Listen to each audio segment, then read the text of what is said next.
你一齊嚟睇下我食咩啦。咁今晚咧，我其實諗住咧食個納豆飯啦，咁可能再整隻蛋，咁跟住就睇下點咯，順住落睇下想整咩就整咩啦。咁其實飯咧我就已經煲好咗㗎啦，咁我哋就撩一撩個飯先。好，咁呢個咧係我個飯殼啦，咁就係頹蛋。咁咧之前睇和風總本家咧，佢哋有一集有個單元係啦，佢哋有個單元咧係講點樣煲好味嘅飯咧，咁就話個飯咧煲之前咧就浸半個鐘，跟住煲完之後咧就炒鬆佢，跟住就再焗10分鐘咁樣嘅。咁我哋就焗飯嘅時候就整蛋啦。好，咁而家就整埋隻蛋先啦。本身咧呢個位咧係嵌入式，係咪叫嵌入式啊？即係總之係咯，喺裏邊嗰種電磁爐嚟嘅。咁但係咧，因為佢同個洗手盆距離太近，即係你而家見到呢度啦，佢係電磁爐位，跟住再過少少咧，後邊已經係洗手盆。咁我成日蛋濕個電磁爐，所以壞咗。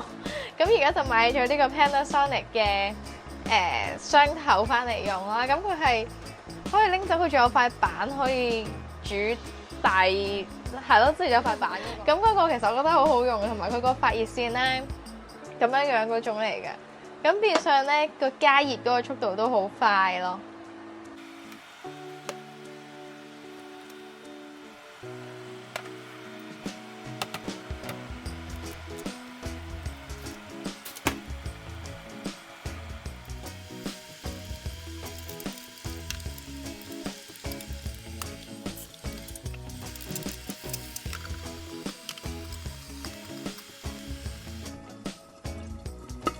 咁就焗完咗啦個蛋。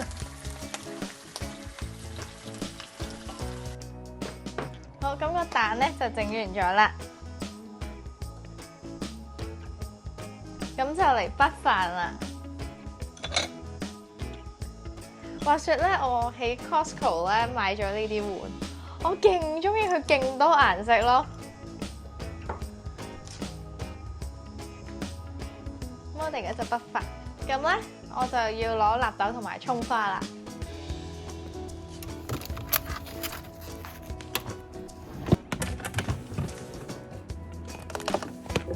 好，咁呢個咧就係好多人都唔敢食嘅納豆啦。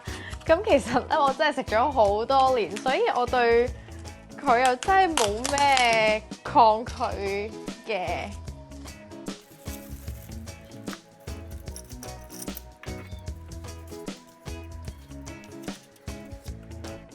咁佢裏邊咧多數會有2款汁嘅，但我今次買呢個佢淨係得個塔嚟，就冇咗個卡拉斯，係啦，係咯。咁落完落去之後咧就要瘋狂攪。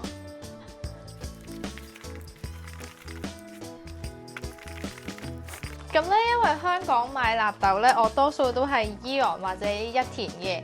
咁我又麻煩嘅，我淨係食極少粒嘅，我又唔食大粒，又唔中意食切碎嗰啲嘅。咁所以就係咯，多數呢2間買啦。咁但係咧，因為納豆始終係發酵嘅嘢食啦，有時咧真係可能嗰啲處理得唔係咁好啦，或者可能啲溫度唔係好啱咧，搞到佢2次發酵咗咧。咁你就點搞咧都冇反應嘅。而家搞完咧，佢會咁樣樣嘅。可能已經好多人頂唔順。咁咧如果佢係2次發酵咗或者過度發酵嗰類型嘅嘢啦，咁佢就會搞極都冇反應。跟住同埋咧，佢會有啲好似白色粒咁嘅嘢喺面嘅。咁嗰個就未至於話唔食得嘅，但係唔好食咯。咁當然啦，如果你本身覺得納豆都唔係好食嘅嘢，咁係咪都唔好食噶啦？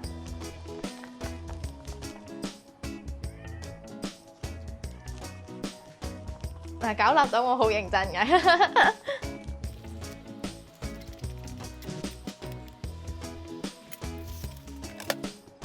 好，咁跟住咧就加葱花。葱花咧，我一般嗰個保存咧，我就買1碌嗰啲大葱翻嚟啦。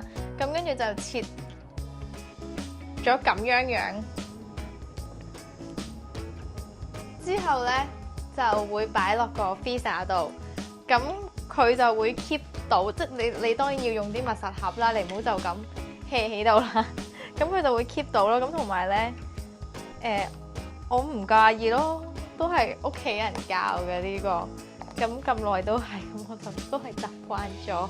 咁我食嘢咧就中意濃味少少嘅，重口味啲啦。咁咧我就會再加少少啲嗰啲叫做萬家昆布堅魚汁，係啦，我就會再加呢啲落去，咁就濃味啲啦，香啲啦。同埋咧，我其實整咩都好中意落堅魚汁，我覺得卡豬歐嗰隻味同好多嘢都夾。咁另外咧，我最近迷上咗呢個辣油啦。咁呢個辣油咧，又係十分之好味啦，我覺得。一次過買咗幾支。係啦，咁我唔係話買咗嗰啲嘢就喺上面嘅，咁就係啦，買咗擺咗喺上邊啦。咁佢係麻油嘅辣油，咁佢咧就仲有啲嗰啲叫咩咧？我打翻喺度，係啦。咁佢咧嗰個味咧會再香啲。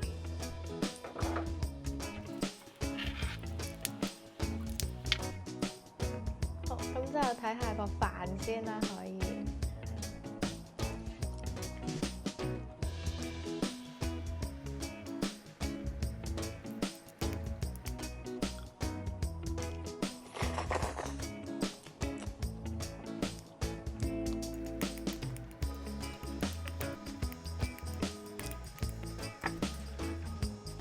我想再加多2粒葱。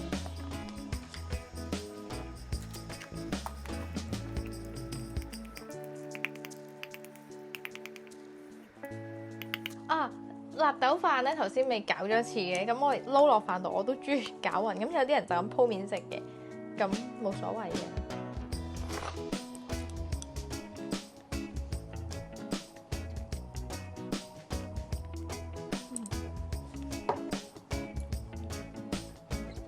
納豆咧，其實你問我咧，如果佢唔係喺室溫嗰個情況下，其實唔會話好臭，我覺得。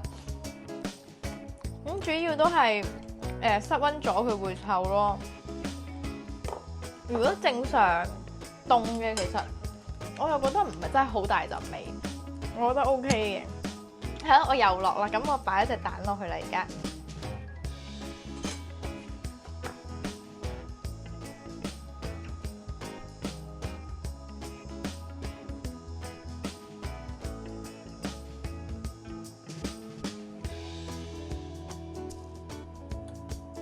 咁隻蛋又係啦，啱啱好半生熟啦。哇！隻蛋爆光，因為白色啊啲蛋白。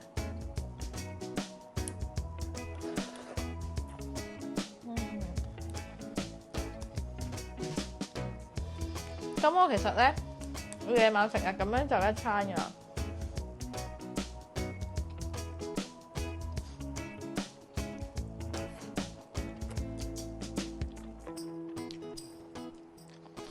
咁因為咧有時真係食得太簡單，我都未必會行嚟行去食。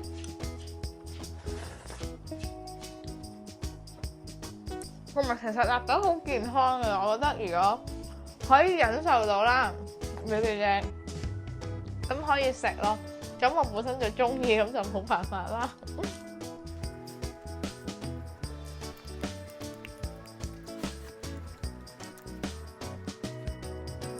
納豆咧，除咗就咁撈飯咧，有時我會生蛋再撈，咁佢就變咗粥咁樣樣。我可能下次可以影俾你哋睇。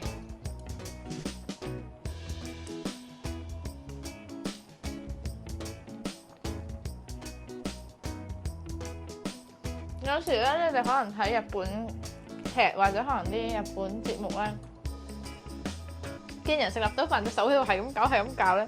其實因為啲納豆嗰啲絲啊，即係嗰啲啊，影唔影到咧唔知。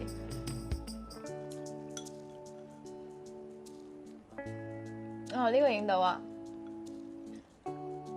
有時咧可能愣住咗，咁所以咧就可能排完啖跑跟住有啲咧就要咁樣整翻鬆，即係整翻走佢。咁所以咧就成日見到日本人喺度好忙啊，隻手好忙啊咁咯。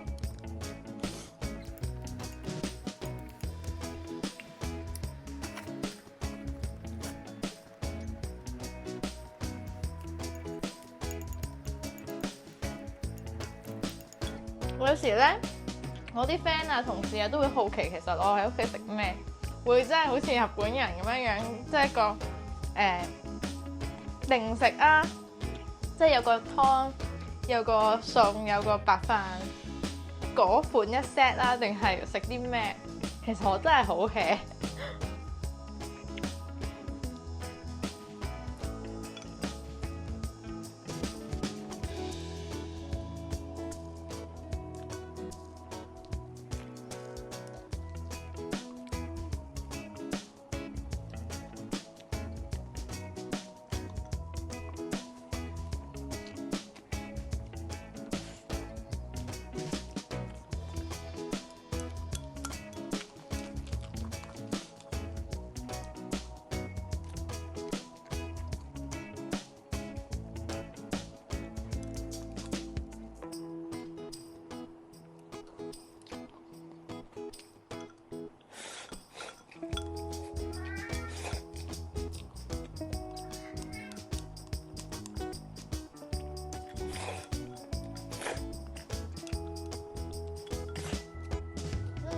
食飽啦，我個碗啲花紋都好靚嘅，入邊嗰啲，應該唔係淨係出邊嘅。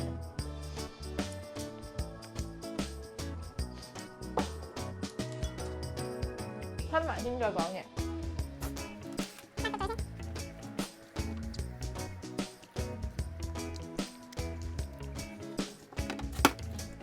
好，咁咧今日咧嘅晚餐就食完。咁如果咧都多人中意睇我到底夜晚會食咩嘅，咁我就會繼續拍呢一個系列啦。咁就繼續講我其實咧我除咗臘餅飯仲會食乜嘢，即係可能秋葵啊、淮山啊嗰啲，或者可能你哋見得日本人食最多嘅椰菜，咁其實我都係超級經常食嘅喺屋企。